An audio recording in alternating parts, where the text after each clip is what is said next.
Well, I've got the club bike back on the bench again. Must be a couple of years now. It's been out on its ramblings amongst various members and venues. I brought it back from the last Stafford show where we had it on the stand, and it will next be going to the International Rally at the beginning of June. So I've been giving it a service.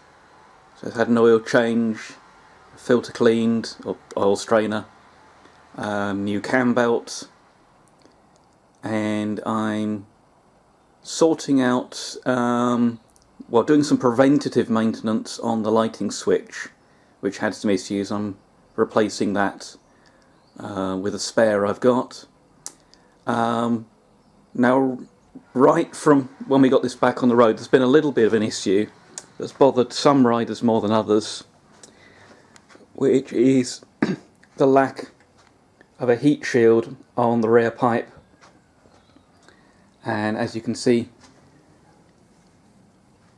someone gave it a thermal bandage, which was effective, if not very pretty. Now this is an aftermarket exhaust, not an original one, and the bends aren't quite as factory. You can see the mounting bosses here are just a couple of nuts welded on. Now I've got an original style heat shield, which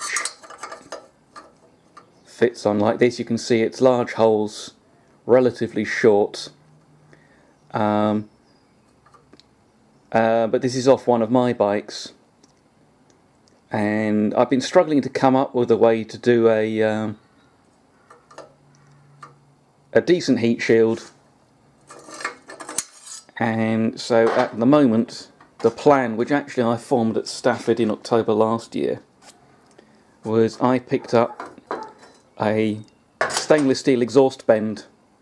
Motard exhausts normally have a stand up near us on the balcony and bring along a box of seconds, you know, bends with not quite the right angle, or the tooling slipped whilst they're being bent and they've got scars or creases or whatever in them, and they sell them off cheap. So for the princely sum of £6, I bought a pipe of what I thought, just holding up to the bike, was an adequate bend, and I have now sliced that in two on the bandsaw, and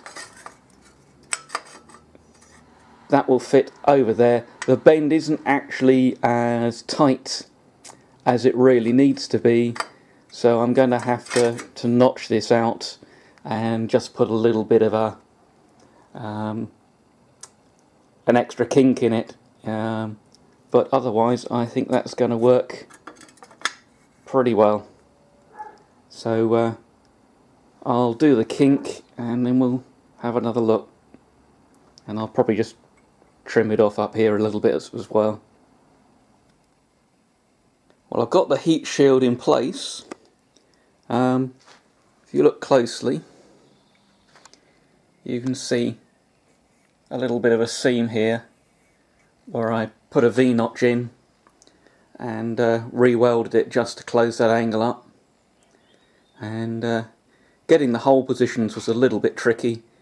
I've had to elongate the holes a little just to get the clearances on the pipes even, top and bottom. I've shortened it down somewhat, more like the original length, and done a little shaping on the ends.